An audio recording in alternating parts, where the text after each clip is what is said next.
des actus, des coups de cœur et quelques tranches de notre vie, saison 6. Bonjour, bonsoir, nous sommes Max et Guillaume et on est ravis de vous retrouver pour ce 6e épisode de la saison 6 de Tranche de couple, épisode qui s'intitulera Gueule de bois. Alors vous l'imaginez, si on a décidé d'appeler cet épisode Gueule de bois, c'est un peu suite aux résultats des élections américaines qui ont été connus un peu plus tôt cette semaine parce qu'on enregistre cet épisode pour des raisons logistiques un peu plus tôt que d'habitude, mais pas seulement, c'est aussi parce qu'on y reviendra. On a passé une très bonne soirée hier soir, mais voilà, on a aussi été peut-être pas complètement raisonnable sur les mojitos, hein Max, on y reviendra. Hein. Bon, écoutez, merci à tous en tout cas et à toutes d'être là pour nous écouter. Et comme d'habitude, n'hésitez pas à partager cet épisode pour nous encourager à vous proposer ce podcast régulièrement. Alors on commence tout de suite le cœur de cet épisode qui va effectivement être consacré à une espèce de petite discussion autour du résultat des élections. Effectivement, vous savez, c'est un format qu'on aime bien pour des choses qui sont en général des sujets importants mais tout chauds sur lesquels on n'a pas forcément encore suffisamment de recul pour vous faire un podcast avec des retours de presse. Il faut savoir que le comptage des voix est toujours en cours aujourd'hui, même si on a une très bonne idée. On sait que Trump a gagné. On sait que Trump a gagné, ça nous viendra, j'espère, comme une surprise pour personne. Mais voilà, c'est un peu l'occasion de vous présenter aussi ce que nous, on a quelques éléments qu'on a ressortis depuis 5 jours, et puis d'ouvrir des questions auxquelles on répondra sans doute dans des épisodes à venir. Alors pour commencer, je voudrais reprendre une phrase d'un de nos amis, qu'un de nos amis nous a dit le mardi, le soir des élections, ou quand c'était le soir chez nous, donc le jour des élections aux États-Unis, où il dit, de toute façon, dans les deux cas, qu'il soit élu ou qu'il perde, Trump, ce sera négatif. Donc on partait déjà mal, faut reconnaître, on sentait déjà que la gueule de bois, elle allait être là. Soit il est élu, et on connaît la personnalité de Trump, on sait que ça va pas simplifier les choses, on y reviendra au niveau, en tout cas, international. Mais il a été élu par les Américains, et on y reviendra aussi. Soit il perd, et vu comment s'est passée sa défaite, qu'il n'a toujours pas acceptée, d'ailleurs officiellement en 2020, il faut savoir qu'en principe, la logique, pas la culture, mais aux États-Unis, c'est la transition démocratique et pacifique, avec un concession speech, un discours de défaite de la part du candidat ou de la candidate qui a perdu.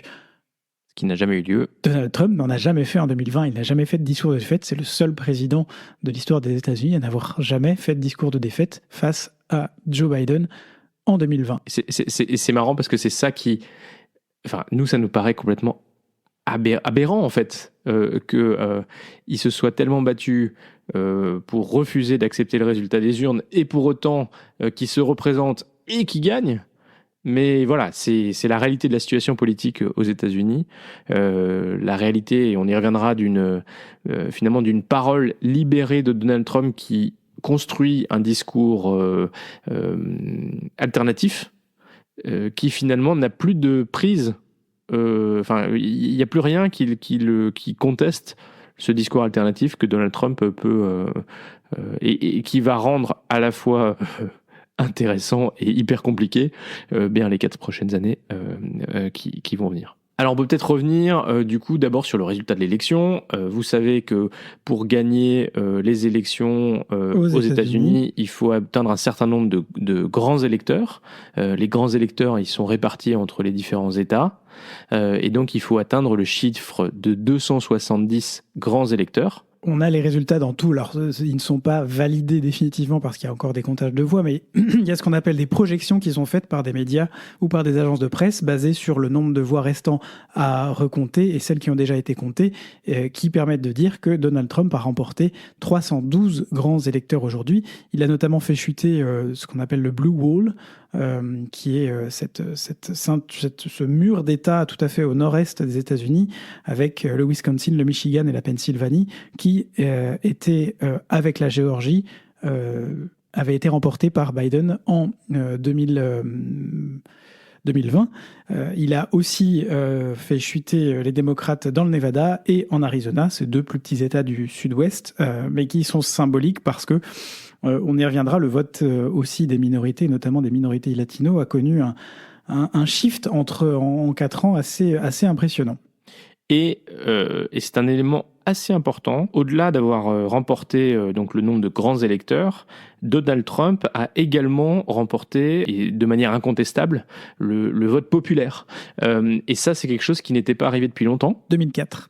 Voilà. Et George Bush. Et c'était quelque chose que Trump n'avait pas réussi à remporter le vote populaire. Donc c'était aussi une des critiques en 2016 lors de son élection. C'est-à-dire que la majorité des Américains n'avaient pas voté pour lui et néanmoins il avait réussi à être élu en 2016. Et donc voilà, il faut avoir ça en tête. C'est une victoire absolument incontestable, à la fois du vote populaire et à la fois en termes de grands électeurs. Mais pour autant, c'est pas un raz-de-marée comme on a pu l'entendre le lire dans certains médias. On voit beaucoup de gens qui disent bah oui, il a remporté effectivement l'ensemble des 7 swing states, des États qui étaient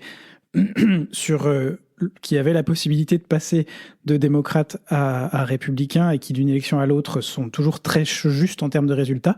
Mais ce n'est pas un raz-de-marée puisque on se rend compte que si 1,1% des votants, soit 175 000 votants sur les 3 États du Blue Wall dont je vous ai parlé tout à l'heure, le Wisconsin, le Michigan et la Pennsylvanie, avaient décidé de voter pour Kamala Harris plutôt que pour Donald Trump, c'est elle qui aurait remporté ces 3 États. Par ailleurs, au niveau du vote populaire dont parlait Max à l'instant, pour l'instant, il y a moins de 2 points d'écart entre les 2 candidats. Donc on est vraiment sur une victoire de Donald Trump qui a l'air d'un raz-de-marée visuellement sur une carte, mais qui peut avoir cet air-là, mais qui en réalité, au niveau du nombre de votants, ne l'est pas. Alors, ça montre aussi les faiblesses du Parti démocrate, tout ce qui fait, on y reviendra peut-être tout à l'heure, on va continuer sur les éléments de la victoire de Trump, mais voilà, pour tout ça pour dire que ne rentrez pas dans cette logique de raz-de-marée monstrueux pour Donald Trump. Ce n'est pas un référendum, ce n'est pas un plébiscite pour le président, c'est simplement une sorte d'alternance politique de tout ce qu'il y a de plus logique. Et bizarrement, là, il y a beaucoup moins de gens qui ont contesté les résultats cette année. Hein. Oui, même si... Ce qui est bien, c'est qu'ils feront des économies pour ce qui est de la protection du Capitole le 6 janvier. Voilà. D'ailleurs, c'est peut-être pour terminer sur la phase résultat des élections, avant qu'on passe à la partie analytique finalement des éléments de la victoire et de la défaite. Il y a eu beaucoup de discours aussi pour mettre en avant, puisque on vous le disait dans le dernier épisode, finalement la fraude électorale et la sécurité des élections ont été beaucoup contestées, en particulier par le camp républicain. On vous le disait la dernière fois, qui voulait aussi avoir des arguments pour éventuellement pouvoir contester le résultat de ces élections. Et finalement, c'était un discours que Joe Biden a fait cette semaine après les élections pour dire, voilà, notre modèle électoral a confirmé qu'il était solide, qu'on pouvait avoir des élections qui soient sûres et qui permettent une transition démocratique entre un camp et l'autre sans que ce soit contesté. Donc cette transition apaisée du pouvoir. Bien sûr, en creux, c'est une critique à l'égard de Donald Trump qui, en 2020, n'avait pas justement permis cette transition apaisée du pouvoir. Alors, on passe tout de suite aux éléments de la victoire de Trump, Guillaume. Alors, le premier élément, je crois que c'est l'élément le plus important et qu'on a tendance, nous, à oublier de notre point de vue d'Européens transatlantiques qui ne votons pas directement pour Donald Trump, mais qui parfois faisons des nuits blanches et nous réveillons avec la gueule de bois quand on n'a pas dormi pendant 4 heures d'affilée parce qu'on a eu le malheur de regarder un bout de résultat et que ça allait pas dans le sens où on voulait, c'est que ce ne sont pas les Européens qui votent, ce sont les Américains qui votent, et comme n'importe quel électeur, l'Américain moyen, comme l'Européen moyen, comme le Français moyen, comme le Belge moyen, il va d'abord voter pour ce qui se passe sur le pas de sa porte au plus loin et dans sa maison. En réalité, il va voter pour lui et pour sa pomme. Non, mais oui, ça, et puis de toute façon, et on a tendance toujours à l'oublier dans le cas des élections américaines, l'élection américaine, elle est d'abord déterminée sur des questions domestiques, c'est-à-dire sur ce qui se passe aux États-Unis et pas Oui, non, toi tu dis pour sa pomme, c'est-à-dire aussi sa pomme à titre personnel, individuel. Mais je pense qu'aux États-Unis, on vote aussi pour sa pomme et Oui, pour sa mais réussite. c'est deux éléments, je pense, complémentaires. C'est-à-dire, d'une part, il faut pas penser que les questions de politique étrangère, la relation avec la Chine, l'Europe, le positionnement, la guerre en Ukraine et tout ça va déterminer le vote pour le président des États-Unis. Et ça, en tant qu'Européens et étrangers, on a souvent un peu tendance à avoir un regard biaisé là-dessus. Et deuxièmement, l'élément que tu mentionnais, qui est tout à fait vrai, c'est-à-dire que l'Américain, il va regarder par rapport à sa vie quotidienne, et en particulier, dans ce cas précis, eh bien, son pouvoir d'achat et l'économie. Et c'est une des premières choses qui est ressortie après les élections, au lendemain des élections, mercredi dernier, c'est qu'effectivement, les Américains ont d'abord voté pour l'économie. On a eu trop tendance, peut-être, à imaginer que des sujets sociétaux, on a notamment le sujet de l'avortement, avec le fait, on vous en a déjà parlé, que la Cour suprême des États-Unis a annulé la décision qui faisait que l'avortement devait être légal sur l'ensemble du territoire pour remettre ça individuellement en responsabilité pour chaque État.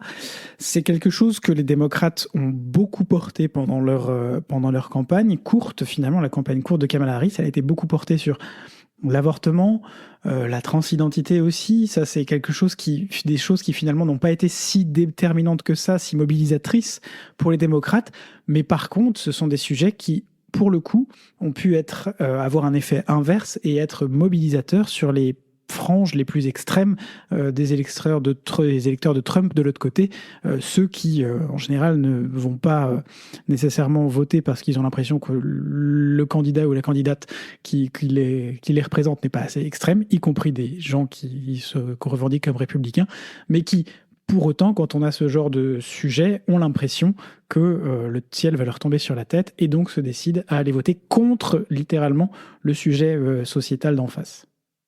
Alors, puisque tu abordes le sujet sociétal, et bon, ça vient un petit peu sur le deuxième sujet. Un peu en avance, mais je me disais que c'était important aussi de mettre ça. Si Kamala Harris et sa campagne ont vraiment mobilisé le vote des femmes, en particulier sur la question effectivement de la santé féminine et reproductive, puisque ça a été un gros sujet, eh bien, Donald Trump, lui, a réussi à mobiliser très fortement les hommes. Sur d'autres types de sujets. Et effectivement, l'inflation, en particulier pour l'énergie, le coût de la vie, ça c'est quelque chose qui est une préoccupation constante, et qui arrive finalement au détriment des démocrates qui sont au pouvoir depuis 4 ans. On a eu des discours de Donald Trump très très clairs sur il faut arrêter finalement toutes les réglementations qui pèsent sur l'économie, en particulier tout l'agenda vert, entre guillemets, transition écologique de l'administration démocrate sortante. Il faut les États-Unis ont des ressources naturelles de pétrole, de gaz qui sont extrêmement importantes, et donc il faut arrêter de fermer ces mines pour faire cette transition écologique, de mettre des contraintes. On a entendu à chaque meeting Donald Trump dire drill baby drill. On n'est pas étonné d'ailleurs que son best friend forever depuis le début de cette campagne, c'est personne d'autre que notre ami Elon Musk d'ailleurs. Alors on n'est pas étonné dans le sens où Musk est contre toute forme de réglementation, de régulation. Il a quand même pour autant dégagé le siège social de Tesla de Californie vers le Texas parce qu'il trouvait que la Californie lui donnait trop de réglementation. Oui, et pour autant, sur tout l'aspect énergie fossile, c'est pas Elon Musk qui va forcément le soutenir. Après, Elon Musk, il a été toujours très clair. Il a dit je considère que aujourd'hui, les véhicules électriques sont les plus efficients et que donc on peut faire une bataille, honnête entre les véhicules thermiques et les véhicules électriques. À la fin, ce sera les véhicules électriques qui gagneront. Donc, dans ce sens-là, il n'a pas besoin d'être forcé par des réglementations pour faire cette transition écologique. En tout cas, c'est sa perspective. Voilà. Et alors, au-delà de la situation économique, de l'inflation, il y a aussi un gros élément que nous, on perçoit très très peu, mais qui reste quand même dans les discours et dans les conscientisations aux États-Unis, c'est la crise migratoire. Hein. Depuis des années, il y a cet afflux de migrants, en particulier qui viennent de l'Amérique du Sud, qui arrivent aux États-Unis. Vous vous souvenez... Et de l'Amérique centrale, du Mexique. Et de l'Amérique centrale. Vous vous souvenez de toutes ces problématiques autour du mur qui avait été construit, qui avait été commencé sous Obama, qui a été continué sous Donald Trump. Et finalement, eh bien, là, Donald Trump avait empêché un accord au Congrès pour renforcer en fait les moyens pour lutter contre les immigrants, la migration illégale, parce qu'il ne voulait pas que les démocrates finalement réussissent à faire cet accord transpartisan entre les républicains et les démocrates. Et les démocrates n'avaient pas assez de voix pour pouvoir passer ça sans l'accord des républicains. Donc là, on a vu que en amont des élections, eh bien, Donald Trump a continué à orienter un débat en mettant des barrières en fait dans une situation que tout le monde, démocrate comme républicain, veulent combattre. Il y a eu aussi toute cette rhétorique autour des migrants qui auraient été amenés par camion pour justement aller voter en faveur des démocrates et tout ça. Donc on revient à la polémique sur la fraude électorale. On vous en a parlé, Max vous a fait un super sujet là-dessus dans notre dernier podcast d'ailleurs sur faut-il voter avec ou sans carte d'identité, papier d'identité, document d'identité. Il y a des réglementations différentes. On vous conseille d'écouter notre épisode 5 de la saison 6 qui vous donnera toutes les informations là-dessus. Et puis moi, je voudrais ajouter quand même sur cette question des migrants, de l'immigration et des minorités, il y a aussi le vote des anciens immigrants qui ont été naturalisés maintenant depuis plusieurs années ou plusieurs générations, qui sont arrivés aux États-Unis légalement et qui ont obtenu leur nationalité légalement et qui, pour beaucoup aujourd'hui, votent votent pour Trump parce qu'ils considèrent que c'est le seul qui soit capable d'éviter que des migrants qui débarquent de façon incontrôlée et de façon illégale puissent accéder aussi en quelque sorte à au même niveau de citoyenneté ou de légitimité, de l'égalité dans le pays que celui que eux ont acquis de façon légale. Alors, on a vu ça, il y a eu des reportages là-dessus notamment. C'est important de savoir ça pour imaginer, parce que moi je me suis beaucoup posé la question, comment est-ce que un migrant, en sachant d'où il ou elle vient, peut aujourd'hui voter pour Donald Trump en sachant quelle est la politique qu'il mène vis-à-vis de ces mêmes migrants. Eh bien, voilà, il y a aussi cette différence entre deux votes. De génération, et aussi parce que finalement, eh bien, il y a cette crainte, dans un contexte économique qui n'est pas évident, que ces nouveaux migrants viennent prendre les jobs que eux-mêmes occupent aujourd'hui, qui sont des jobs qui sont pas très bien payés. Il y a une situation économique où, il y a quelques années, on arrivait, même avec ces jobs pas très bien payés, à finalement se débrouiller, à acheter une maison et tout ça. Aujourd'hui, c'est plus difficile. C'est même quasiment impossible pour certains. Et donc, ils voient d'un très mauvais œil, en fait, ces masses de migrants illégaux qui arrivent ou masses de migrants même légaux, mais en tout cas qui arrivent et qui risquent de prendre finalement leurs emplois, et de rendre la situation économique encore plus difficile pour eux. Donc c'est une certaine assimilation aux États-Unis. Tout à fait.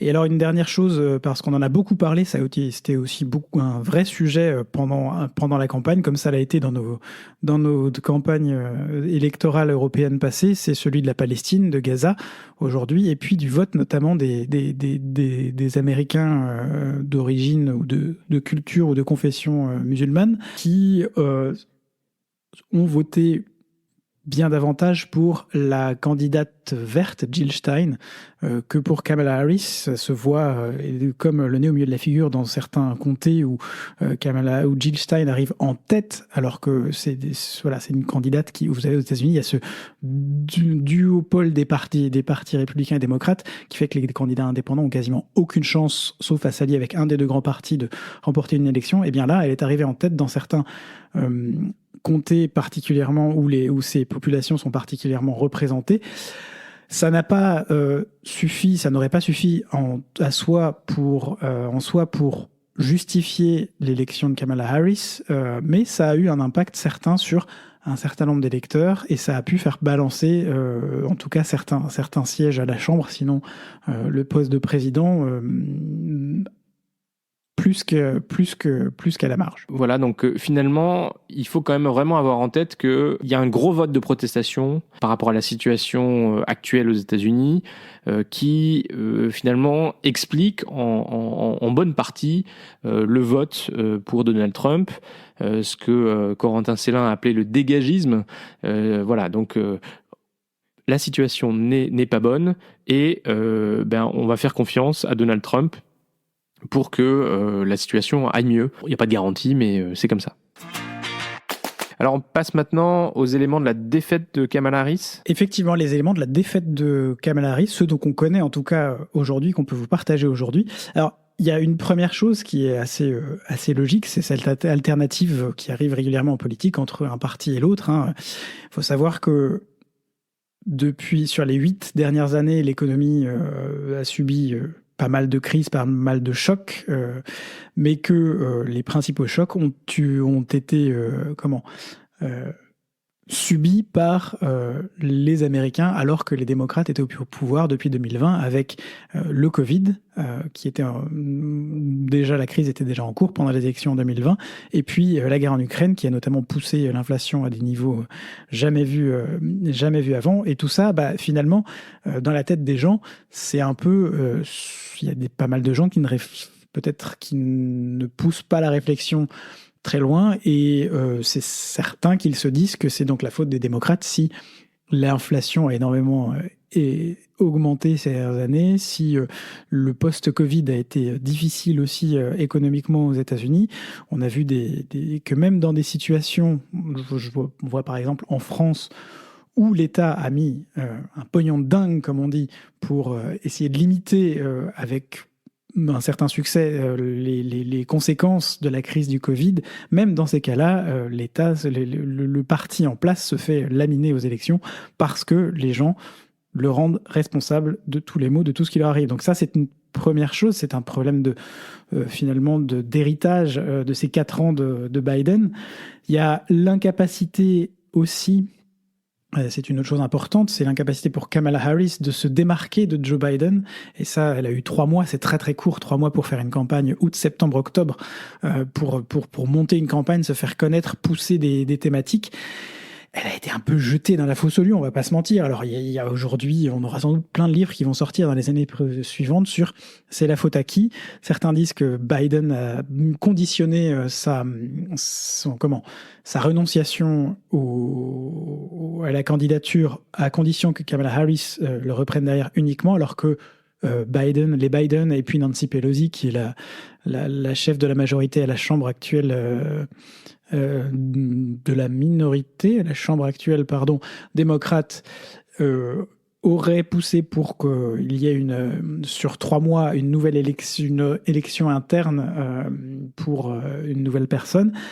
On ne sait pas. En tout cas, clairement, Kamala Harris, et quand on lui a demandé dans un débat, un débat avec pas face à Donald Trump et face à des Américains, qu'est-ce qu'elle ferait différemment de Joe Biden? Elle n'a pas su répondre. Elle n'est pas sortie de ce qu'ils avaient fait pendant 4 ans et qu'est-ce qu'ils pourraient améliorer. Il y avait plein de choses qu'elle aurait pu dire pour dire on a fait ça, mais on veut le faire encore mieux.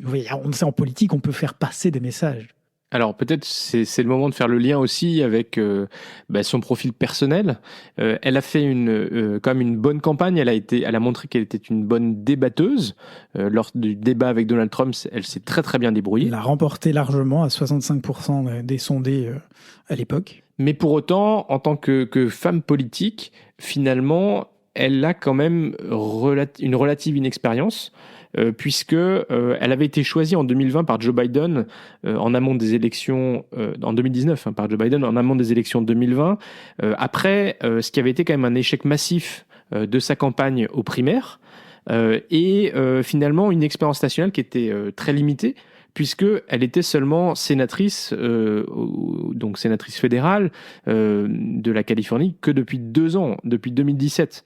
Et sa seule campagne disputée, c'était en 2010 pour le poste de procureur général de la Californie, qui est quand même un truc un peu, qui est limité, on va dire, par rapport aux enjeux sur la scène nationale. Alors bien sûr, sur les enjeux internationaux, là, elle était assez verte, hein, c'est-à-dire très peu d'expérience.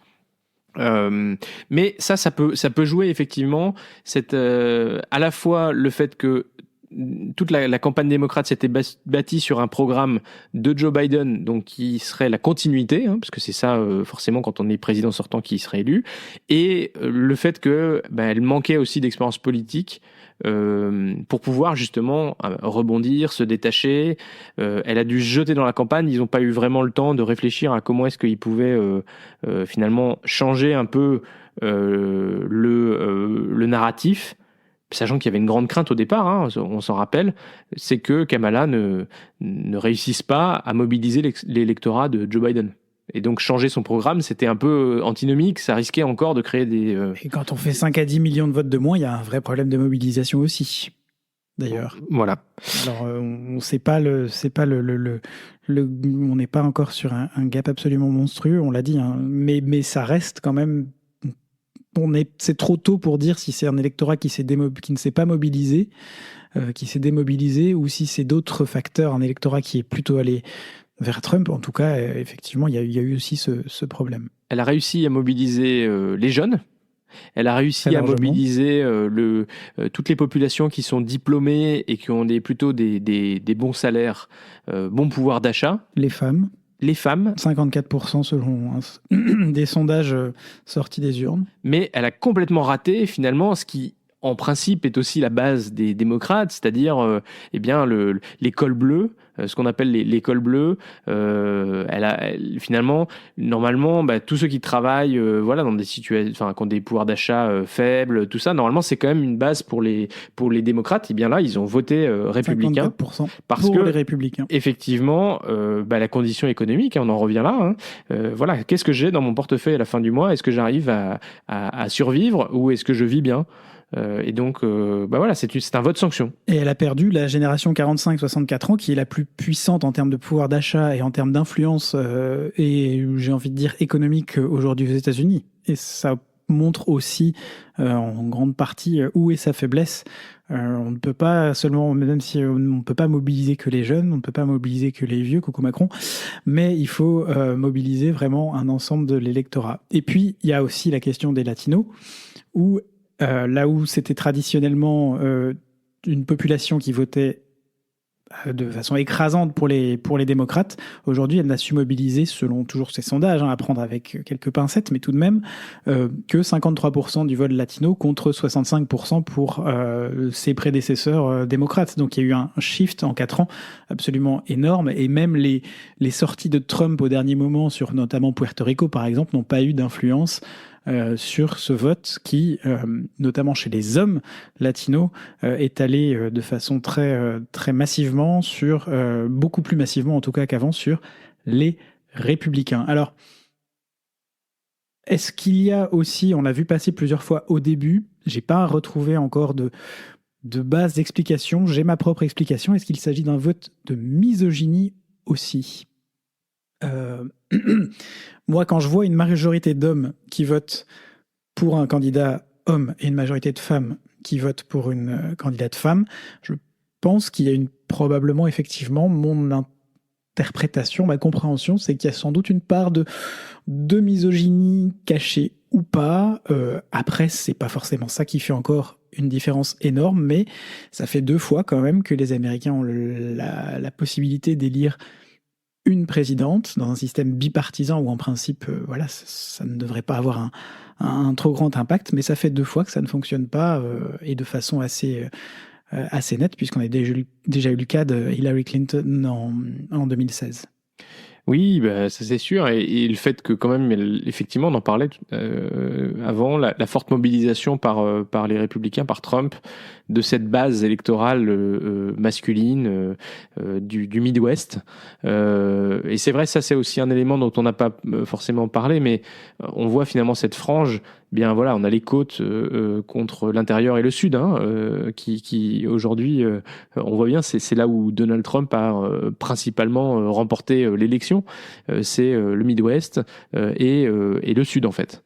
Donc ça c'est sûr que c'est une question sur laquelle il faudra réfléchir dans les années à venir. On pensait, et c'était un des arguments, de dire si en fait les femmes vont toutes voter, comme il y a plus de femmes que d'hommes aux États-Unis, en gros, elles détermineront le résultat de l'élection et ce sera Kamala Harris qui sera élue. Ça, on l'a entendu beaucoup. Ben voilà, ça n'a pas été le cas.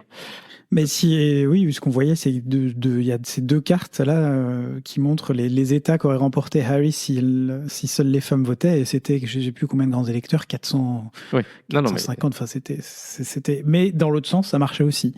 Comme quoi, il faut, comme tu le disais, Max, savoir mobiliser un ensemble d'électorats et pas seulement des minorités. Et on en revient sur le fait que les démocrates aient voulu pousser davantage pendant leurs 3 mois des sujets sociétaux qui s'adressaient à des minorités plutôt que des sujets généraux comme l'économie qui se seraient adressés à davantage d'électorats.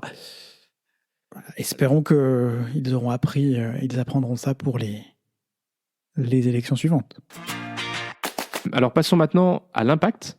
Et un des premiers impacts, bien sûr, c'est la rhétorique de Trump, la rhétorique transactionnelle, la rhétorique sur les tarifs. Je voulais juste, avant qu'on passe effectivement à l'impact des élections, faire un big up à la génération de millénials, notre génération, qui, contrairement aux idées reçues et aux autres générations, n'a pas tendance à se radicaliser et à devenir plus extrémiste et notamment plus de droite avec l'âge, mais qui, selon les sondages et les informations qu'on a aujourd'hui, suivent une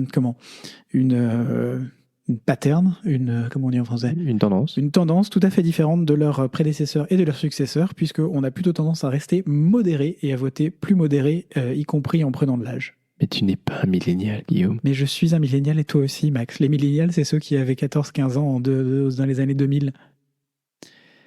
C'est la génération Y. Ah ok, bon, on n'est pas Z. Si, nous ne sommes pas Z, nous sommes la génération Y, nous sommes les millénials. J'ai revérifié, t'inquiète pas, je vous laisse aller voir sur Wikipédia ou sur les articles qui existent. Je vous confirme, nous sommes de la génération milléniale, celle qui est née entre 1980 et 1995. Ok, magnifique. Alors, passons maintenant à l'impact de cette élection. L'impact pour nous, pour l'Europe, l'impact pour l'Ukraine, pour Gaza, pour Taïwan. Voilà, quel est l'impact, sachant que on sait Donald Trump a une forte rhétorique.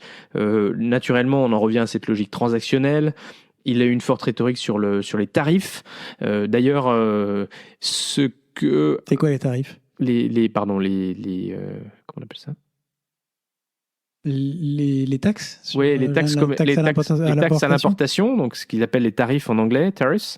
Et c'est d'ailleurs quelque chose sur lequel certainement qu'il va y avoir quelques déconvenus du côté des gens qui ont voté Donald Trump, et peut-être on peut s'arrêter 2 secondes là-dessus. J'ai lu une anecdote où un directeur d'une usine avait rassemblé en fait tous ses employés pour expliquer que malheureusement cette année il n'y aurait pas de prime de Noël parce qu'il fallait qu'ils utilisent l'argent pour faire des stocks de matériaux, de matières premières, parce que la mise en place de ces barrières à l'importation en fait allait avoir un vrai effet sur eux. Et là les salariés en fait étaient stupéfaits parce qu'ils pensaient que les coûts à l'importation, les taxes à l'importation, eh bien, seraient payés par les entreprises étrangères. Alors qu'en fait, non, c'est quand on importe et si on n'a pas une production 100% aux États-Unis, et en fait, c'est aussi les entreprises américaines et donc les consommateurs qui vont payer. Et donc là, il y a un double effet qui se coule, c'est-à-dire que d'une part, ça peut avoir un impact positif, c'est-à-dire que voilà, on peut avoir des orientations suite à la rhétorique de Trump. On peut avoir finalement des choses qui vont aller dans le bon sens. Par exemple, Ursula von der Leyen a annoncé pour faire plaisir à Donald Trump que voilà, peut-être que au lieu d'acheter du gaz à la Russie, ils vont changer tous les véhicules de société pour acheter des Tesla, c'est ça pour l'Union européenne? Peut-être. On pourrait acheter du gaz aux États-Unis. Voilà, ça c'est la rhétorique pour faire plaisir, donc ça c'est le côté positif. Mais le côté négatif, c'est le double effet qui se coule, c'est que effectivement, ça va continuer à entraîner une inflation et une hausse des coûts aux États-Unis, alors même que l'objectif de voter pour Trump, c'était de rendre du pouvoir d'achat. Voilà, donc c'est marrant. On a déjà ces premiers impacts avant même que Trump prenne ses fonctions. Le monde change de logiciel. On revient dans la logique transactionnelle de Donald Trump. Et donc, au-delà d'Ursula et de ce narratif, en fait, alors qu'on est déjà en train, l'Union européenne, depuis 2022, est déjà en train de diversifier ses sources d'approvisionnement et on achète déjà du gaz américain. Pas que, mais on achète du gaz aux États-Unis. Eh bien, là, on pointe qu'on achète du gaz américain. C'est ça, on le met bien en avant. Souvenez-vous, on est des potes. Eh bien, par exemple, le Qatar a décidé de mettre dehors les dirigeants du Hamas. Ah, j'ai cru qu'ils avaient décidé d'acheter du gaz américain. J'ai fait, wow, les mecs, ils sont quand même... Wow. Ils n'ont pas besoin d'acheter du gaz américain pour là. C'est une peu private joke, mais le Qatar, ils ont leur propre gaz. La Chine a fait des déclarations pour dire que non, mais ils ne cherchaient pas une guerre économique avec les États-Unis. Enfin voilà, tout le monde. L'être humain est tellement adaptable. Voilà, exactement. Tout le monde se met en. Le cynisme du monde dans lequel on vit, c'est formidable. Moi, j'adore. En tout cas, moi, je sais pas ce que t'en penses, Max, mais ça me rassure pas des masses parce que j'ai quand même l'impression que tout le monde appelait à un sursaut en 2016 de l'indépendance économique et des défenses européennes, notamment suite à la première élection de Trump. Et puis ça a fait plouf. Et moi, j'ai quand même un peu le sentiment que ça va de nouveau faire plouf. Eh bien, c'est un peu l'effet combiné, c'est-à-dire que dans un sens, il va falloir repackager pour se montrer sous une belle lumière et attiser finalement le satisfecit de Donald Trump. Et en même temps, Donald Trump est tellement imprévisible, parce que c'est ça quand même sur lequel tout le monde s'accorde, c'est que le principe fondamental de la politique étrangère de Donald Trump, c'est l'imprévisibilité, qu'il va falloir quand même ne pas être à poil si jamais il décidait de prendre des décisions qui soient complètement contraires à nos intérêts. Et par exemple sur l'Ukraine, si jamais Donald Trump décidait d'arrêter de soutenir l'Ukraine financièrement, avec du matériel militaire et tout ça, eh bien, globalement, l'impact, il est pour les Européens, parce que si l'Ukraine tombe, si la Russie réussit à finalement son pari d'envahir et de prendre le contrôle de l'Ukraine, eh bien, qu'est-ce qui se passe? C'est la sécurité des Européens qui est en danger. Donc, il y a un peu cette double approche qu'il va falloir combiner. Ce qui est sûr, c'est que les commissaires désignés qui vous prendront leur fonction probablement au 1er décembre, eux, ils ont déjà bien intégré ça. Et donc, on a déjà vu dans les auditions qui ont eu lieu la semaine dernière, quand même, un certain nombre de choses. Après, fondamentalement, le grand défi, c'est notamment sur l'Ukraine, est-ce que nous, Européens, sommes capables de prendre nos responsabilités? Est-ce qu'on est capable de dégager le volume financier, les armes et les munitions que aujourd'hui les Américains financent largement? Aujourd'hui, les Américains sont le premier donateur militaire à l'Ukraine. Est-ce qu'on est capable de pallier ça? À court terme, ça va être très très difficile. Et au vu notamment de la situation économique, ou alors il faut vraiment considérer qu'on est maintenant dans une situation quasiment de guerre nous-mêmes, et donc changer nos économies, changer nos logiques, et voilà. Donc ça, c'est un élément qui sera à voir. 2 éléments sur l'Ukraine. Je ne sais pas quoi en faire encore à ce stade, mais on verra si c'est des éléments intéressants pour la suite. La première chose, c'est que Donald Trump a appelé le président Zelensky, le président ukrainien, a appelé Donald Trump, et que Donald Trump aurait pris l'appel avec Elon Musk dans la conversation aussi. On ne sait pas trop ce que Donald Trump réserve pour Elon Musk, un poste peut-être de ministre de l'économie ou quelque chose dans ces zones-là. Il faut savoir qu'Elon Musk a a offert à l'Ukraine au début de la guerre des systèmes Starlink pour avoir Internet un peu partout, notamment sur le front, qu'a priori il continue de les faire fonctionner. On ne sait pas si c'est gratuitement ou pas. En tout cas, je doute que le Musk Non, c'est pas intéressant. Gratuites. C'est pas gratuit. Mais en tout cas, il continue de fonctionner. Et l'autre élément, qui est un élément qui commence à sortir depuis quelques jours, mais dont on n'a pas pour l'instant d'autres choses que des rumeurs, mais c'est un élément intéressant comme un autre, c'est de dire que Donald Trump aurait proposé une démilitarisation de toute la zone qui aujourd'hui, de l'Ukraine, qui aujourd'hui est occupée par la Russie, et surtout, et c'est là que ça devient, je ne sais pas si c'est intéressant, mais en tout cas l'envoi de troupes, non pas américaines, mais européennes, pour pacifier justement toute cette zone. Alors naturellement, dans l'état actuel des choses, on ne voit pas comment ça pourrait fonctionner, on ne voit pas comment la Hongrie pourrait accepter d'envoyer des troupes sur le front de l'Ukraine, on ne voit même pas comment en France on arriverait à faire passer cette demande-là, mais ça donne un peu... Oh, puis, je pense que la Russie serait ravie d'avoir des troupes de l'OTAN à la frontière... C'était une autre question, mais ça donne un peu l'idée pour vous dire dans quel état d'esprit sont les gens et quelles sont les choses qui sortent aujourd'hui sur le sujet.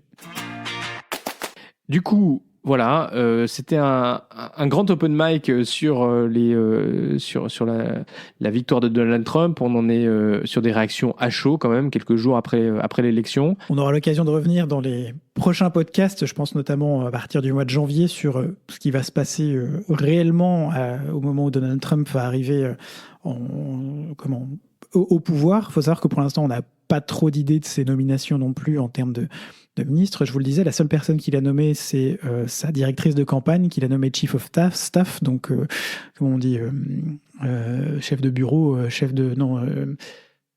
directrice de cabinet. Directrice de cabinet, voilà, merci Max, en France.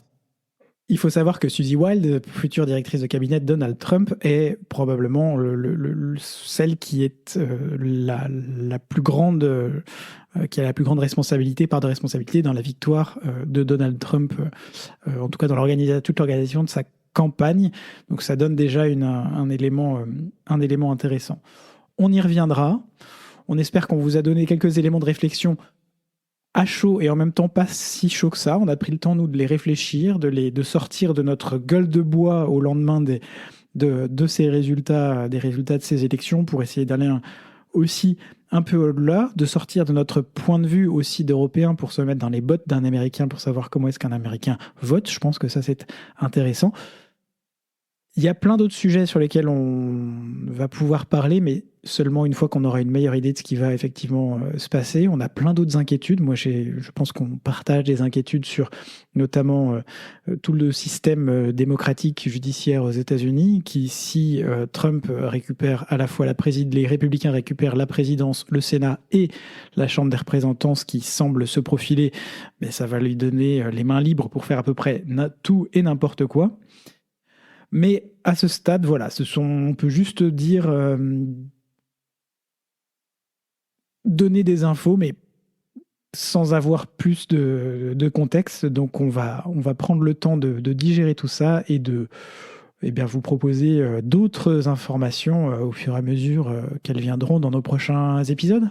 Exactement. Alors, c'est déjà la fin de cet épisode, 6e épisode de la saison 6. Et si vous êtes arrivé au bout, bravo, merci.